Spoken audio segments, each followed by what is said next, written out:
मानव मन हमेशा रहस्यों से भरा रहा है, लेकिन जब एक ही व्यक्ति के भीतर कई अलग अलग व्यक्तित्व विकसित हो जाते हैं तो ये और भी भयावह हो जाता है। डिसोशिएटिव आइडेंटिटी डिसऑर्डर, डिड, या स्प्लिट पर्सनैलिटी डिसऑर्डर एक गंभीर मानसिक स्थिति है जिसमें एक व्यक्ति के भीतर कई अलग अलग पहचानें विकसित हो जाती है। ये व्यक्तित्व न केवल सोचने और महसूस करने के तरीके में भिन्न होते हैं, बल्कि उनकी यादें, आदतें और व्यवहार भी पूरी तरह अलग हो सकते हैं। इस वीडियो में हम आपको अमेरिका से ली गई 5 सच्ची और बेहद डरावनी कहानियां सुनाने जा रहे हैं, जहां पीड़ितों ने अपने भीतर छुपे खौफनाक और अनजान व्यक्तित्वों का अनुभव किया। कुछ मामलों में इन व्यक्तित्वों ने उनके जीवन को पूरी तरह बर्बाद कर दिया, तो कुछ के लिए ये एक ऐसी पहेली बन गई जिसे वे कभी सुलझा नहीं पाए। इन कहानियों की रोचकता को बढ़ाने के लिए हमने इन्हें व्यक्तिगत स्तर पर प्रस्तुत किया है, ताकि आप खुद को घटनाओं के और भी करीब महसूस कर सकें। ये आपको पीड़ितों के अनुभवों को उनके ही नजरिए से देखने और समझने का मौका देगा। हमने इन कहानियों को अधिक असरदार बनाने के लिए बैकग्राउंड में बारिश की ध्वनि, रेन साउंड्स का उपयोग किया है, ताकि आप एक गहरे और डूबने वाले माहौल का अनुभव कर सकें। ये साउंड इफेक्ट डरावने माहौल को और भी जीवंत बना देगा, जिससे हर कहानी का प्रभाव गहराई से महसूस होगा। यदि आपका भी कोई ऐसा अनुभव रहा हो, तो कृपया हमारे साथ साझा करें। हम आपकी कहानी को अपनी आगामी वीडियो में फीचर करेंगे, ताकि और लोग भी इसे सुन सकें और समझ सकें कि मानसिक स्वास्थ्य से जुड़ी ये स्थितियां कितनी वास्तविक और भयावह हो सकती है। तो अगर आप कमजोर दिल के हैं, तो सतर्क रहें, क्योंकि ये कहानियां आपको विचलित कर सकती है।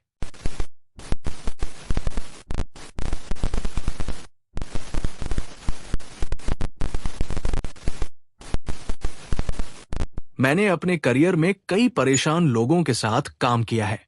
एक सोशल वर्कर के रूप में आपको ट्रॉमा, अनियमित व्यवहार और ऐसे डरावने किस्सों की आदत हो जाती है जो आपके दिमाग में लंबे समय तक बने रहते हैं। लेकिन माइकल अलग था। पहली नजर में वो बस एक और क्लाइंट लग रहा था। करीब 38 साल का एक दुबला-पतला, शांत व्यक्ति, जिसकी आंखों में एक अजीब सी गहराई थी जो मुझे पहले दिन से ही असहज कर रही थी। उसके फाइल में लिखा था कि उसे डिसोशिएटिव आइडेंटिटी डिसऑर्डर, डिड, है, जिसे पहले मल्टीपल पर्सनैलिटी डिसऑर्डर के रूप में जाना जाता था। उसे हिंसक प्रवृत्ति और थेरेपिस्ट के साथ असंगत व्यवहार के कारण दूसरे संस्थान से ट्रांसफर किया गया था। मेरा काम था उसकी मानसिक स्थिति का मूल्यांकन करना और उसके लिए एक लॉन्ग टर्म केयर प्लान तैयार करना।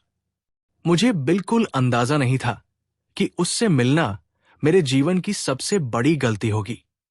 माइकल की अलग अलग शख्सियतें इतनी स्पष्ट थी कि ऐसा लगता था कि मैं एक ही शरीर में अलग अलग इंसानों से मिल रहा हूं। पहला था टिमोथी। टिमोथी बहुत ही शांत और बच्चा सरीखा था। वो मुझे मिस कहकर बुलाता, भले ही मैंने अपना नाम बताया हो। वो हमेशा अपने हाथ मरोड़ता रहता और उन चीजों के लिए माफी मांगता जिन्हें वो याद भी नहीं कर पाता था। फिर था रिचर्ड खतरनाक था। उसकी आवाज भारी और खरखरी थी और उसके चेहरे पर हमेशा एक हल्की सी मुस्कान होती थी जो कभी उसकी आंखों तक नहीं पहुंचती थी। जब मैंने उससे उसकी हिंसक प्रवृत्तियों के बारे में पूछा तो उसने हंसते हुए कहा, ओह, हर वक्त, लेकिन सिर्फ तब जब मैं जागा होता हूं। मैं वही रुक सकती थी, मुझे वही करना चाहिए था, लेकिन मैंने सोचा कि मैं उसे समझ सकती हूं, कि मैं उसे ठीक कर सकती हूं। फिर मैं उससे मिली जिसे द ऑब्जर्वर कहा जाता था। द ऑब्जर्वर न तो टिमोथी की तरह डरा हुआ था, न ही रिचर्ड की तरह आक्रामक। वो बस देखता रहता। जब उसने मुझसे पहली बार बात की तो उसकी मुद्रा पूरी तरह बदल गई। वो सीधा बैठा, हाथों को ठीक से मोड़कर गोद में रखा और बिना पलक झपकाए मुझे घूरने लगा। माइकल अभी यहां नहीं है, उसने शांति से कहा, लेकिन वो चाहता है कि आप जाने कि उसे आप पसंद है। मुझे ठंडक सी महसूस हुई और मैं किससे बात कर रही हूं? उसके चेहरे पर हल्की सी मुस्कान उभर आई। मेरे कई नाम हैं, लेकिन तुम्हारे लिए मैं द ऑब्जर्वर हूं। हर सेशन में द ऑब्जर्वर मुझे ऐसे घूरता जैसे मैं ही उसके विश्लेषण का विषय थी। उसने एक बार कहा, टिमोथी कमजोर है, रिचर्ड लापरवाह है, लेकिन मैं तब भी जागता हूं जब बाकी सब सोते हैं। मैं सब कुछ देखता हूं। तुम क्या देखते हो? मैंने हिम्मत जुटाकर पूछा।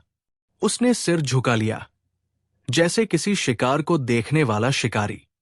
मैं तुम्हें देखता हूं, और मैं जानता हूं कि तुम्हें क्या डराता है। एक दिन माइकल अचानक गायब हो गया। कोई ट्रांसफर पेपरवर्क नहीं, कोई रिकॉर्ड नहीं। एक दिन वो मौजूद था, और अगली सुबह वो सिस्टम से मिट चुका था। मैंने अपने सुपरवाइजर से पूछा कि क्या हुआ। उन्होंने बस कहा, तुम्हें अब उसकी चिंता करने की जरूरत नहीं है। लेकिन बात वही खत्म नहीं हुई। एक महीने बाद मुझे लगने लगा कि कोई मुझे देख रहा है। पहले ये बस एक अजीब एहसास था। रात में घर लौटते वक्त गर्दन के पीछे हल्की झुरझुरी महसूस होना, घर के अंदर अनजाने साए जैसी अनुभूति। फिर चीजें हिलने लगी। मेरी कुर्सी थोड़ी खिसकी हुई मिलती, मेरी कॉफी मग गलत जगह पर रखी मिलती। फिर फोन कॉल्स आने लगी। Block number. पहले सिर्फ खामोशी, फिर धीमी सांसों की आवाज। एक रात मैंने डरते डरते पूछा, माइकल? थोड़ी देर चुपी रही। फिर एक फुसफुसाहट आई, माइकल सो रहा है, लेकिन मैं जाग रहा हूं, और मैं तुम्हें देख रहा हूं। फिर सब कुछ बदतर होता चला गया। मुझे अक्सर सुबह अपने अपार्टमेंट का दरवाजा खुला मिलता, जबकि मैं खुद उसे लॉक करके सोती थी। कभी कभी मैं अपनी खिड़की के बाहर धीमे खरोंचने की आवाज सुनती। मैं तीसरी मंजिल पर रहती थी। एक रात जब मैं घर पहुंची, तो मेरा अपार्टमेंट असामान्य रूप से अंधेरा लगा। जब मैंने अंदर कदम रखा, तो मुझे दिखा, मेरा बेडरूम का दरवाजा हल्का सा खुला था, और अंदर क्लोसेट का दरवाजा भी अध खुला था। मैंने अंदर झांका, और तभी अंधेरे से एक धीमी फुसफुसाहट आई, माइकल सो चुका है। मैं पीछे हटने ही वाली थी कि मुझे किसी का हाथ महसूस हुआ। वो मेरे मुंह पर कसकर दबाया गया, और किसी ने मुझे अंधेरे में खींच लिया। मैं जमी हुई थी, उसकी सांस मेरे कानों में गूंज रही थी। लेकिन मैं अभी भी यहां हूं, और मैं सब याद रखता हूं। मैं चीखी थी या नहीं, मुझे नहीं पता। मुझे बस इतना याद है कि अगली सुबह मैं अपने बेडरूम के फर्श पर पड़ी थी। दरवाजा खुला था। मैं तुरंत शहर छोड़कर चली गई, अपना नंबर बदला, नौकरी छोड़ी। लेकिन आज भी कभी कभी मुझे ऐसा लगता है कि कोई देख रहा है।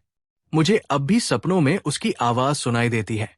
माइकल के कई नाम थे, लेकिन द ऑब्जर्वर, वो कभी बस माइकल की पहचान का हिस्सा नहीं था। वो कुछ और था, कुछ ऐसा जिसका कोई नाम नहीं है, और मैं नहीं सोचती कि वो कभी गया।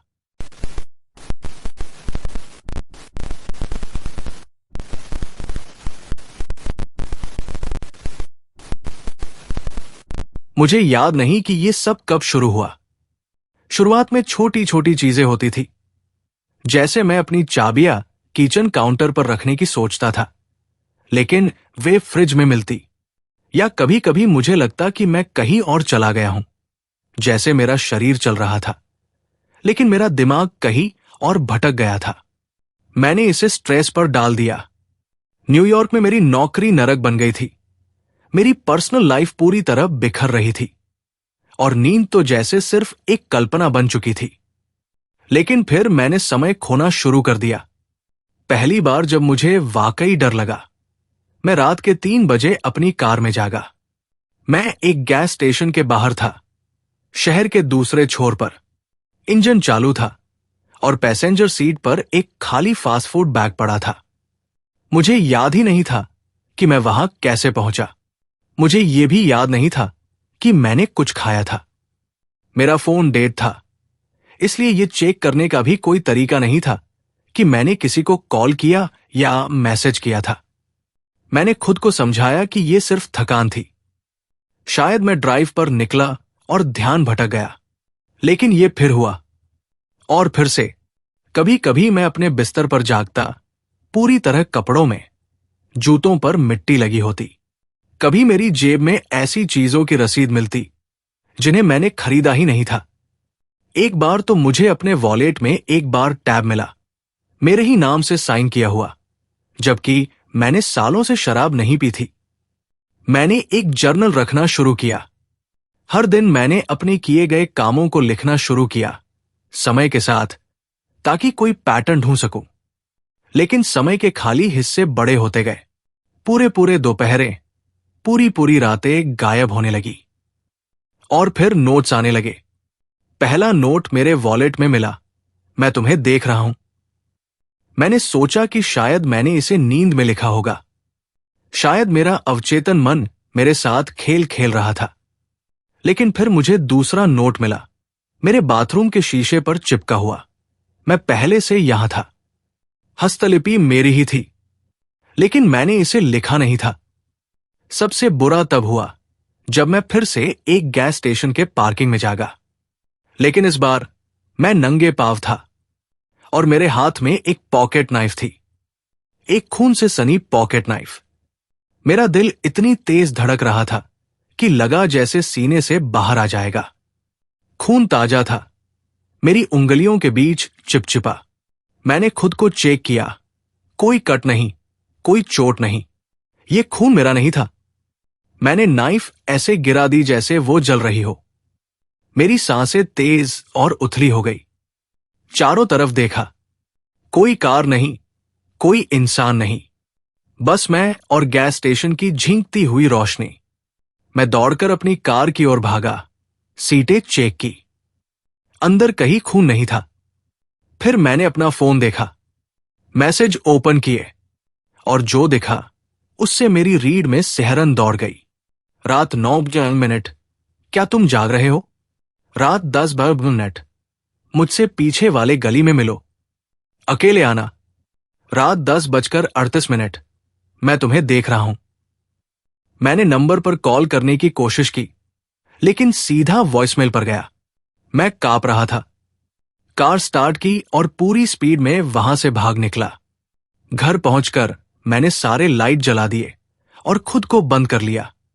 अगली सुबह न्यूज चेक की, कोई क्राइम रिपोर्ट नहीं, कोई मिसिंग पर्सन केस नहीं, पार्किंग में कोई खून नहीं मिला। शायद ये सब मेरा दिमाग बना रहा था। लेकिन फिर एक और नोट मिला, तुम्हें मुझसे लड़ना बंद करना होगा। मैं एक थेरेपिस्ट के पास गया, उसे बताया कि मुझे समय खोने की समस्या हो रही थी। नोट्स मिल रहे थे और मैं अजीब जगहों पर जागता था। क्या तुम्हें आवाजें सुनाई देती हैं? उसने पूछा।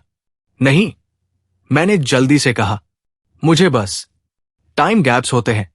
किसी ने कभी कहा कि तुम अजीब तरह से बर्ताव कर रहे हो।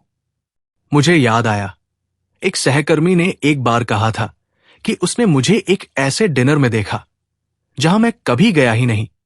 एक पड़ोसी ने दावा किया कि मैंने उससे अपने सिंक की मरम्मत के बारे में बात की, लेकिन मुझे याद नहीं था कि मेरा सिंक टूटा भी था। थेरेपिस्ट ने एक संभावित कारण बताया, डिसोसिएटिव आइडेंटिटी डिसऑर्डर, यानी एक अलग व्यक्तित्व, जैसे मेरा दिमाग दो हिस्सों में बंट गया हो। यह ख्याल ही मुझे अंदर तक हिला गया। लेकिन फिर मैंने नोट्स के बारे में सोचा, वो मैसेज, वो खून, अगर यह सच था तो मेरे अंदर कोई और भी था। मैंने अपने अपार्टमेंट में कैमरे लगा दिए। अगर मैं समय खो रहा था तो मुझे देखना था कि जब मैं खुद में नहीं होता तब क्या होता है। पहली रात कुछ नहीं हुआ, दूसरी रात भी नहीं, लेकिन तीसरी रात सुबह जब मैं उठा तो मैं अपने सोफे पर बैठा था।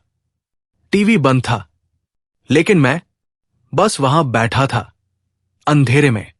मेरी जर्नल खुली हुई थी और पन्नों पर मेरी ही लिखावट थी, लेकिन जो शब्द लिखे थे वे मेरे नहीं थे।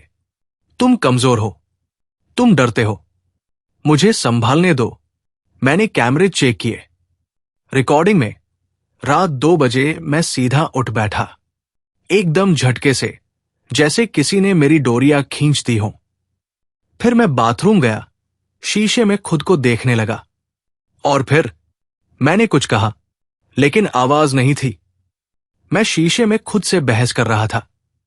और फिर मैंने मुस्कुराया, एक अजीब, डरावनी मुस्कान। और फिर मैंने जर्नल में वो नोट लिखा, लेकिन मुझे कुछ भी याद नहीं था। मैं खुद को जगाए रखने की कोशिश करने लगा, लेकिन एक ना एक दिन नींद हावी हो ही जाती। और फिर एक रात मैं उठते ही कांप उठा। मैं अपने बिस्तर के पास खड़ा था, खुद को सोते हुए देख रहा था। शरीर वही था, चेहरा वही था, लेकिन मैं उसके अंदर नहीं था। और फिर मैंने अपनी ही आवाज सुनी, लेकिन भारी, अंधेरे से भरी हुई। अब तुमने मुझे देख लिया। अगली सुबह नोट्स गायब थे, लेकिन फर्श पर किसी ने खरोंच कर लिखा था, मैं अब भी यही हूं।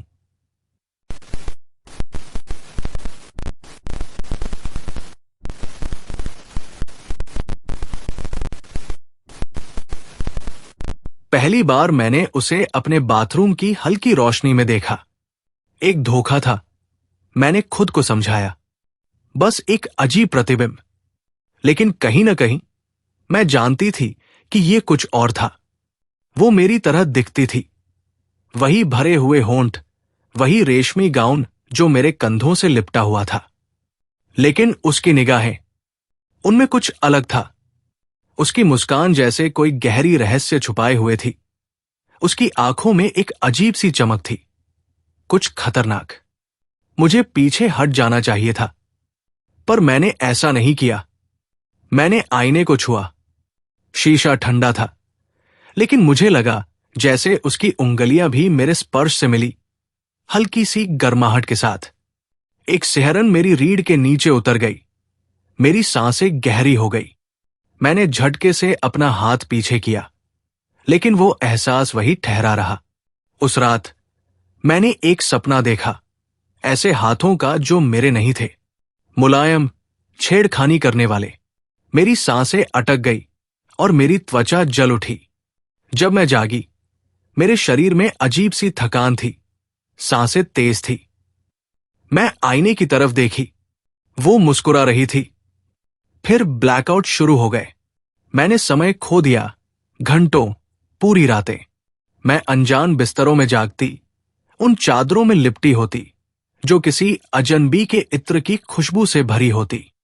मेरे फोन पर अनजान पुरुषों के मैसेज चमकते। कल रात अविस्मरणीय थी। अब भी तुम्हारा स्वाद मेरी जुबान पर है, तुम नशा हो। मैंने जवाब नहीं दिया, देने की जरूरत भी नहीं थी, क्योंकि जब मैंने आईने में देखा, वो पहले से ही मुस्कुरा रही थी। ये मैं नहीं थी जो उन्हें छूने देती थी। ये मैं नहीं थी जो उनकी बाहों में समाती, जो उनकी गर्दन में फुसफुसाती, जो उनके होठों पर सिसकती। लेकिन मैं सब महसूस कर सकती थी, हर झटका, हर लम्हा उसे और चाहिए था। और शायद मुझे भी। मैंने उससे लड़ने की कोशिश की, खुद को जगाए रखने की कोशिश की, लेकिन वो ज्यादा ताकतवर थी। वो मेरे होठों पर लाल लिपस्टिक के निशान छोड़ देती, मेरी त्वचा पर काटने के निशान, मेरी जांघों पर ऐसे गहरे नीले धब्बे की हर हलचल पर मुझे अपनी कमजोरी का एहसास हो। मैंने आईने ढकने शुरू कर दिए, रात में उन्हें बंद कर देती। लेकिन वो अब सिर्फ आईनों में नहीं थी, अब वो मेरे सपनों में भी आने लगी। मैं जागती, लेकिन मेरा शरीर थका होता, चादरों से अब भी पराई महक आती। मेरे जिस्म में वही जलन, वही धड़कन। मैंने जवाब ढूंढने शुरू किए। देर रात मेडिकल जर्नल्स पढ़े, मानसिक विकारों के बारे में जाना, dissociative identity disorder, fugue state, trauma.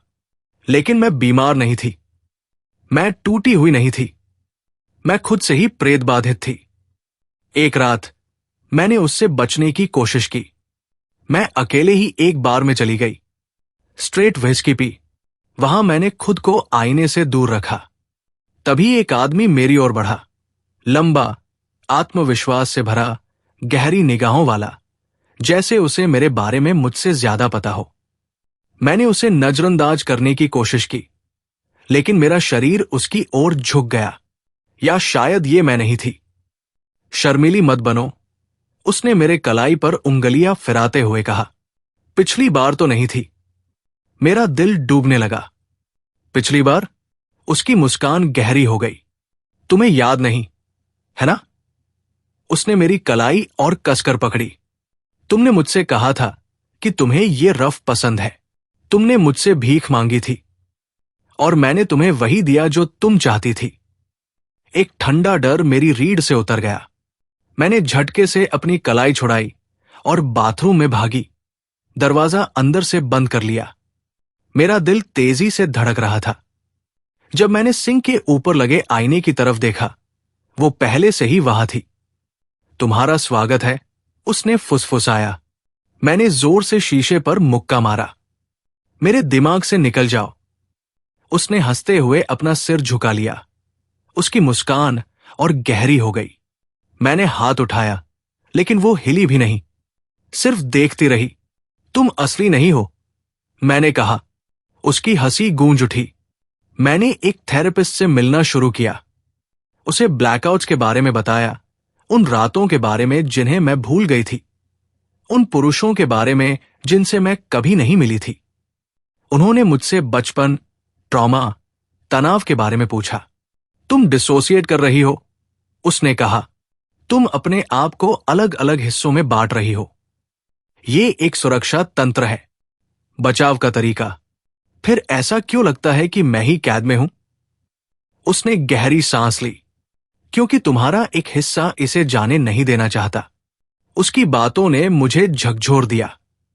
मैंने खुद को संभालने की कोशिश की। बाहर जाना छोड़ दिया। आईने से बचने लगी। लेकिन कुछ फर्क नहीं पड़ा, क्योंकि अब वो सिर्फ शीशे में नहीं थी, अब वो मुझ में थी। मैं सुबह उठी तो मेरी जांघों पर गहरे निशान थे। मेरी पीठ पर खरोंचे थी।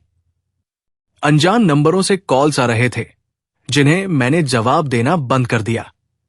मैंने अपने अपार्टमेंट के सारे आईने तोड़ दिए, लेकिन वो एहसास अब भी जिंदा था। गर्माहट, तड़प, दिल की गहराइयों से आती उसकी फुसफुसाहटें। तुम्हें ये पसंद है, उसने कहा। तुम इसे याद करती हो? नहीं। तो फिर तुम हर सुबह प्यासे क्यों उठती हो? अगली बार जब मैं बेहोश हुई, मैं किसी अजनबी के बिस्तर में जागी। मेरी कलाई लाल थी, जहां उसने मुझे पकड़ा था। मेरी जांघों में हल्का दर्द था, लेकिन उसके साथ एक अजीब सी उत्तेजना भी थी। सामने ड्रेसर पर लगे आईने में मैंने अपना प्रतिबिंब देखा। मेरे होंठ सूजे हुए थे। मेरी त्वचा उन जगहों पर लाल थी जहां मुझे किसी को छूने नहीं देना चाहिए था। लेकिन अब वहां कोई और नहीं थी, वो मैं थी। और अब इससे बाहर निकलने का कोई रास्ता नहीं था।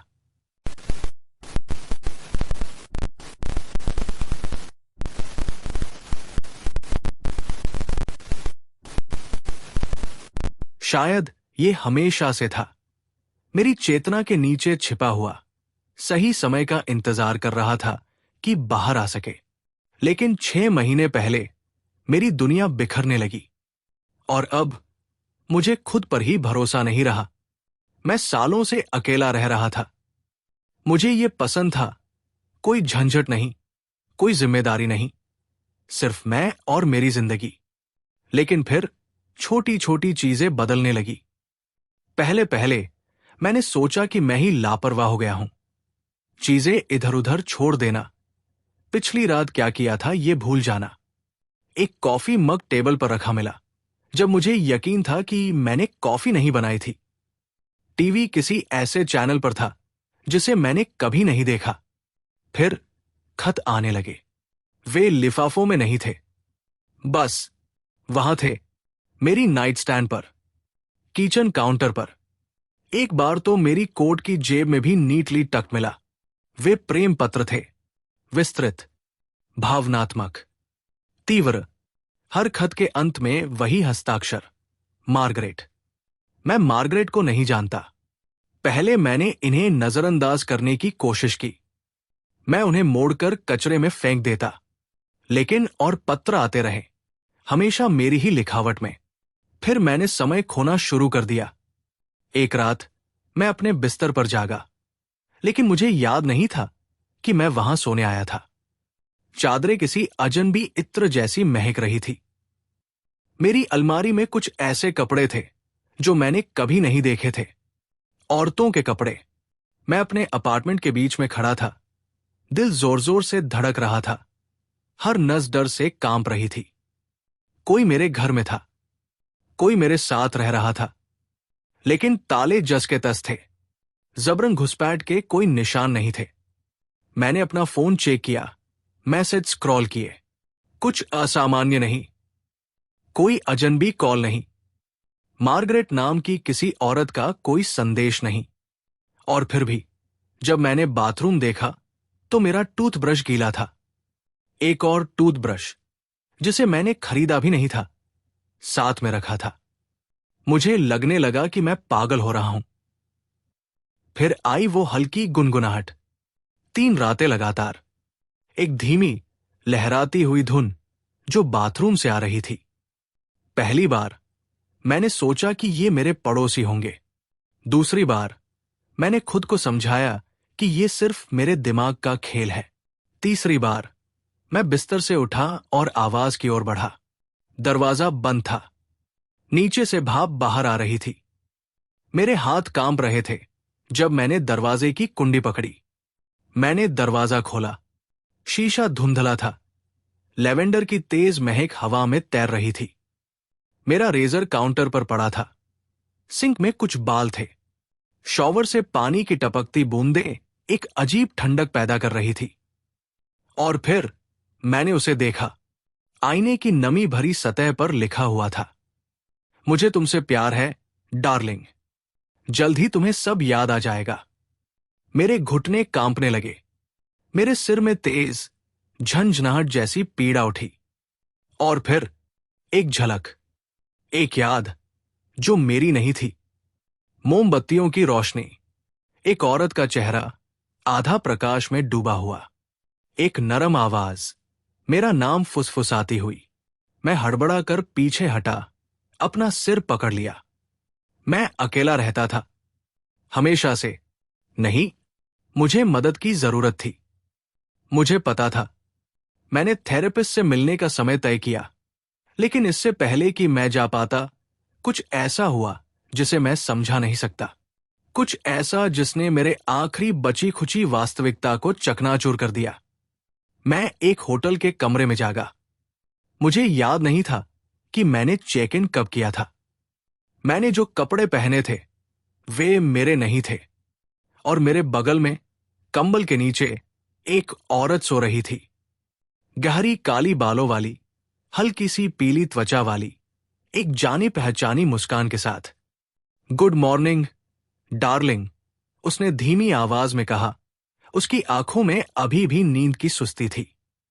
कल रात फिर देर तक लिखते रहे ना? मैं सांस नहीं ले पा रहा था। मेरे पूरे शरीर में ठंडक दौड़ गई।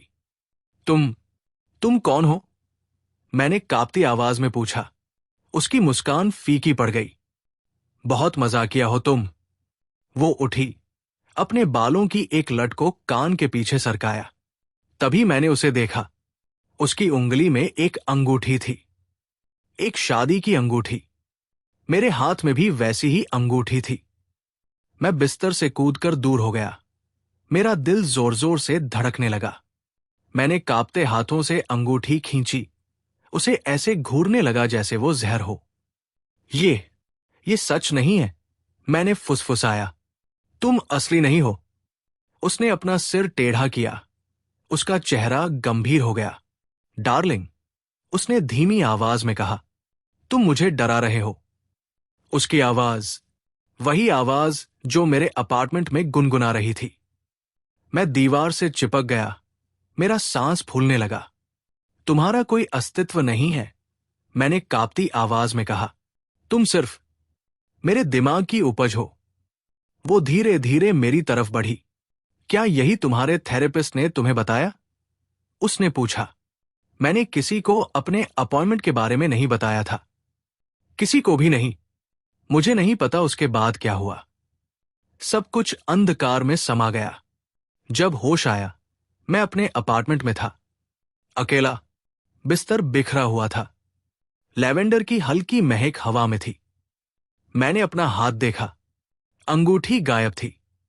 लेकिन मेरी नाइट स्टैंड पर एक आखिरी पत्र पड़ा था। तुम्हें डरने की जरूरत नहीं है, डार्लिंग। तुम्हें अब मुझसे लड़ने की जरूरत नहीं है। मैं तुम ही हूं।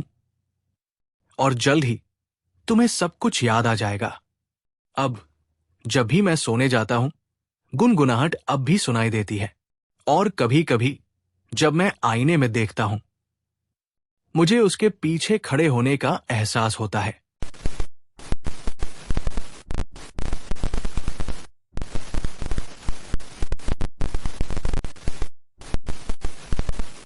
मैं एक चाइल्ड केयर स्पेशलिस्ट था। मैंने क्राइसिस सेंटर्स और ग्रुप होम्स में काम किया।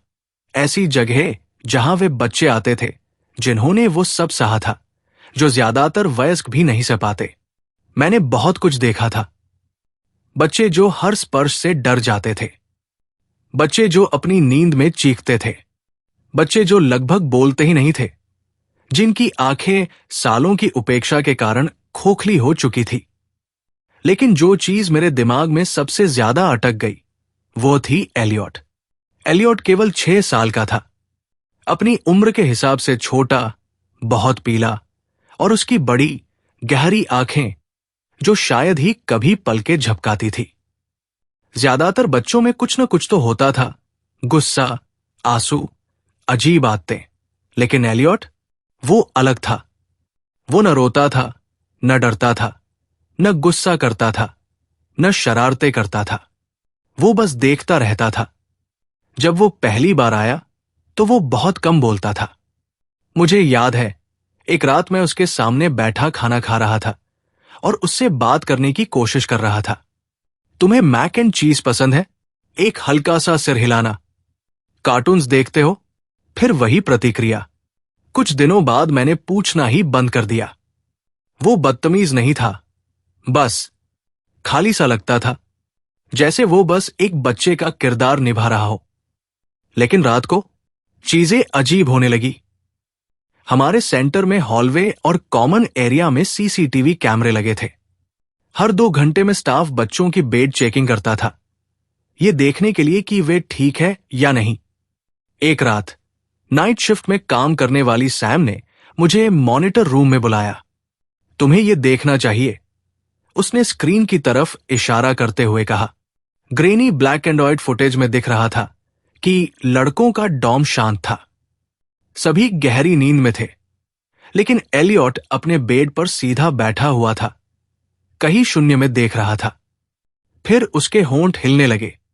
वहां कोई नहीं है, मैंने कहा। सैम ने धीरे से कहा, वो किसी से बात कर रहा है। वीडियो में कोई आवाज नहीं थी, लेकिन उसके होंठ साफ साफ शब्द बना रहे थे। उसका सिर हल्का सा हिल रहा था, जैसे वो किसी से सवाल जवाब कर रहा हो। मैंने लगभग 10 मिनट तक उसे देखा, फिर आखिरकार उसके कमरे की तरफ बढ़ा। दरवाजा खोलते ही एलियट ने धीरे से अपना सिर मेरी तरफ मोड़ा। न उसमें डर था, न हैरानी, बस वही खालीपन। तुम किससे बात कर रहे थे, बेटा? मैंने धीरे से पूछा। वो कुछ सेकंड चुप रहा, फिर फुसफुसाया, माइकल। जिस तरह उसने ये कहा, बिना किसी भाव के, मेरी रीढ़ में ठंडक दौड़ गई। हमने सोचा कि माइकल उसका इमेजिनरी फ्रेंड होगा। बहुत से बच्चे अकेलेपन से लड़ने के लिए किसी काल्पनिक दोस्त का सहारा लेते हैं, लेकिन एलियट की बातें कुछ अलग थी। एक दिन मैंने उससे पूछा, माइकल अच्छा है? एलियट ने मेरी तरफ देखा और बिल्कुल सपाट आवाज में कहा, माइकल अच्छा नहीं है। कुछ दिन बाद पहले बच्चे की मौत हुई। मां को एक सुबह रिक्रिएशन रूम में मृत पाया गया। उसकी कलाई कट चुकी थी और पास में टूटा हुआ प्लास्टिक का टुकड़ा था। सीसीटीवी फुटेज में दिखा कि वो अकेला अंदर गया था और अचानक खुद को चोट पहुंचा ली, बिना किसी झिझक के। कोई नहीं समझ सका क्यों। उसने कभी भी आत्महत्या करने जैसी कोई बात नहीं की थी। फिर डैनी, उसने रात में दूसरी मंजिल की खिड़की से छलांग लगा दी। गर्दन टूट गई। कोई नोट नहीं, कोई संकेत नहीं। स्टाफ सहम गया। हमने बच्चों को और करीब से देखना शुरू किया और तभी मुझे एहसास हुआ एलियट दोनों से बहुत करीब था। वो मार्क से मरने से ठीक पहले मिला था। डैनी के साथ डिनर के समय बैठा था। मैंने तारा नाम की एक 10 साल की लड़की से पूछा, जो बहुत शांत लेकिन बहुत ही तेज दिमाग की थी। उसने हल्के से फुसफुसाते हुए कहा, एलियट उनसे बातें करता था। क्या मतलब? उसने अपनी सांस रोकी। रात में उनके मरने से पहले मेरा खून जम गया। अब मैंने एलियट पर नजर रखनी शुरू की। वो कुछ सीधा सपाट तो नहीं करता था, लेकिन मैंने छोटी छोटी चीजें नोटिस की। वो बच्चों के बहुत करीब बैठता, उनके कान में कुछ फुसफुसाता और फिर उनका व्यवहार अचानक बदल जाता। और फिर आए उसके डरावने ड्राइंग्स। पहले वो आम बच्चों की तरह चीजें बनाता था, पेड़, घर, स्टिक फिगर्स। लेकिन फिर उसकी ड्राइंग्स काफी डार्क होने लगी। एक दिन उसने मां की आत्महत्या की सटीक तस्वीर बनाई। दूसरी में डैनी खिड़की से गिर रहा था। तुम्हें यह सब बनाने के लिए कैसे पता चला?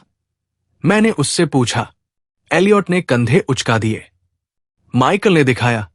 डॉक्टर रोव ने उसका मनोवैज्ञानिक परीक्षण किया, लेकिन सिर्फ एक सेशन के बाद उन्होंने एलियट को फिर से देखने से इनकार कर दिया। जब मैंने ज्यादा पूछा तो बस इतना कहा, वो चीजें जानता है जो उसे नहीं पता होनी चाहिए। एक रात मैंने उसके कमरे के बाहर से फुसफुसाने की आवाज सुनी। मैंने दरवाजे से झांका। एलियट अपने बिस्तर पर बैठा था, धीरे धीरे बातें कर रहा था। नहीं, उसे नहीं, वो कह रहा था, वो अच्छी है, किसी और को चुनो। फिर एक रुकी हुई खामोशी। ठीक है, उसने अपना चेहरा घुमाया और पहली बार मुस्कुराया, लेकिन वो कोई मासूम हंसी नहीं थी, वो ग्लद थी। अगली सुबह लीसा मृत मिली। उसने खुद को एक चादर से फांसी लगा ली थी।